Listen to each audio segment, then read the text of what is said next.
কিছু ব্যবসায়ী মাত্র কয়েকদিন আগে শেখ হাসিনার সঙ্গে একটা সভায় মিলিত হয় এফবিসিসিআই নেতৃত্বে। এফবিসিসিআই সভাপতি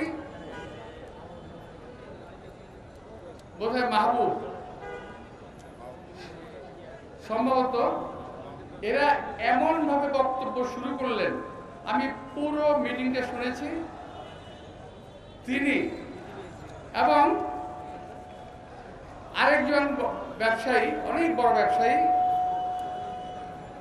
তারা হাসিনাকে এমন ভাবে বলতে শুরু করলো যে আমরা আপনার মৃত্যুর পরও আপনার সঙ্গে থাকবো। আমার কথা বুঝতে পারছেন? আপনার টেলিভিশন খুলে দেখবেন যে মৃত্যু থাকবো, মৃত্যুর পরেও আপনার পাশে থাকবো, আপনার সঙ্গে থাকবো, এবং আপনার ক্ষমতায় টিকে থাকার জন্য যা করা দরকার আমরা তাই করব। কারণটা কি? কারণটা হলো হাসিনার সময় এই সমস্ত চামচা বৃন্দ যত টাকা কামাই করেছে সমস্ত টাকা তারা বিদেশে পাচার করে দিয়েছে, একটা টাকাও দেশে রাখে নাই। খুব সাম্প্রতিক একটা ঘটনা আমি জানি, খুব সাম্প্রতিক একটা প্রতিষ্ঠান ছিল না আপনাদের এই দেশে, সবাই জানতেন যে সরকারি প্রতিষ্ঠান, আসলে সরকারি প্রতিষ্ঠান না, ওই যে নগদ একটা বাটপাড়ি প্রতিষ্ঠান। আমি সরকারের জন্য জানাবো এই প্রতিষ্ঠানটির কর্মকর্তা, কর্মচারী, উদ্যোক্তা যারা আছে তাদেরকে অবিলম্বে গ্রেফতার করে আইনের আওতায় আনা হোক। এরা এত টাকা অতি স্বল্প সময়ে বিদেশে পাচার করেছে যা আপনাদের হিসাবের বাইরে।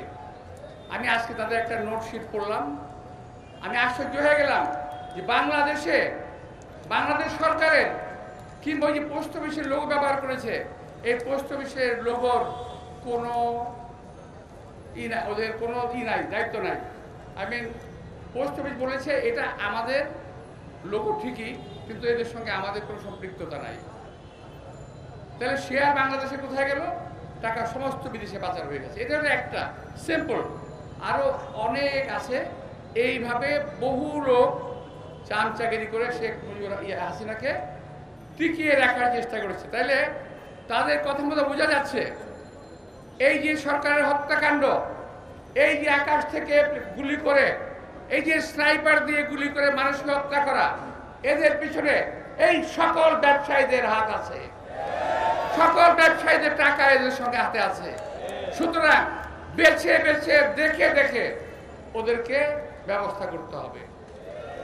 আমি একটা অনুরোধ এই সরকারের কাছে জানাবো যে ধরলেন আর যা কিছু করেন, তবে টাকাগুলো আদায় করলে এখন যে বাংলাদেশের যে ক্রাইসিস, টাকার যে সমস্যা, সমস্ত সমস্যার অর্ধেক সমাধান হয়ে যাবে।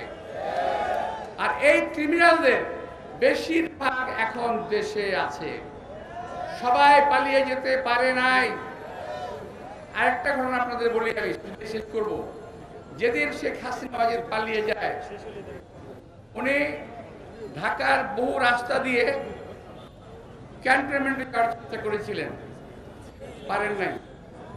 উনি পরবর্তী পর্যায়ে একটা জায়গায়, সম্ভবত আমাদের যেখানে আমাদের হয় বৃক্ষ মেলা হয় কিংবা পুরনো এয়ারপোর্ট, বাণিজ্য মেলা হয়, সেখানে কোন রকম হেলিকপ্টার ভিড়িয়েছেন, নামিয়েছেন, ওখান থেকে ক্যান্টনমেন্ট গিয়েছেন, ওখান থেকে উনি একটা C-17 প্লেনে করে পালিয়ে গেছেন। এখন এই যে সালমান এফ রহমান, আমি খুব দুঃখের সঙ্গে বলতে চাই, এই সালমান এফ রহমান সেই দিন তার সঙ্গে প্লেনে ওঠার চেষ্টা করেছিল, কিন্তু তাকে নেওয়া হয় নাই। হাসিনা তাকে নেয় নাই। এখন তফাৎটা কোথায়? আমার নেত্রী বেগম খালেদা জিয়া যদি জেলে গেলেন, আমরাও তার সঙ্গে দল বেঁধে জেলে গিয়েছি। 11টার সময় আমাদের গ্রেপ্তার করা হয়েছে, আমরা পালিয়ে যাই নাই। দেশ নেত্রী বেগম খালেদা জিয়া গ্রেপ্তার করা হয়েছে, তিনি পালিয়ে যান নাই। এখানে হলো আমার নেত্রী খালেদা জিয়া, এখানে হলো আমার নেতা কর্মীদের মধ্যে তফাৎ। হাসিনার কোন কর্মী, বিএনপির কর্মী, আওয়ামী লীগের নেত্রী, বিএনপির নেত্রী, এই হলো তফাৎ।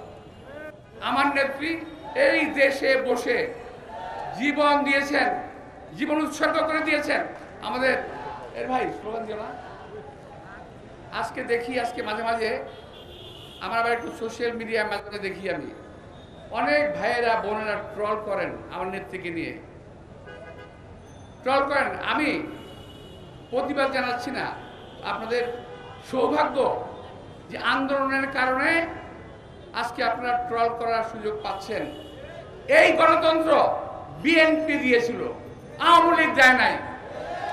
অথচ আওয়ামী লীগের এক নেতার নামে, নেত্রীর নামে কমেন্ট করার কারণে আমার অনেক সাংবাদিক ভাইকে জেলে যেতে হয়েছিল। তো প্রিয় ভাইয়েরা, আমি যেটা বলতে চাই, আমার দেশনেত্রী বেগম খালেদা জিয়া, আজকে ওনার শুভ জন্মদিন।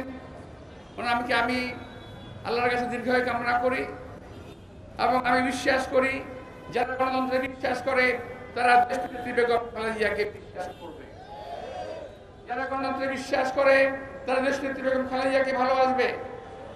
আর যারা গণতন্ত্রে বিশ্বাস করে তারা বিএনপি করবে।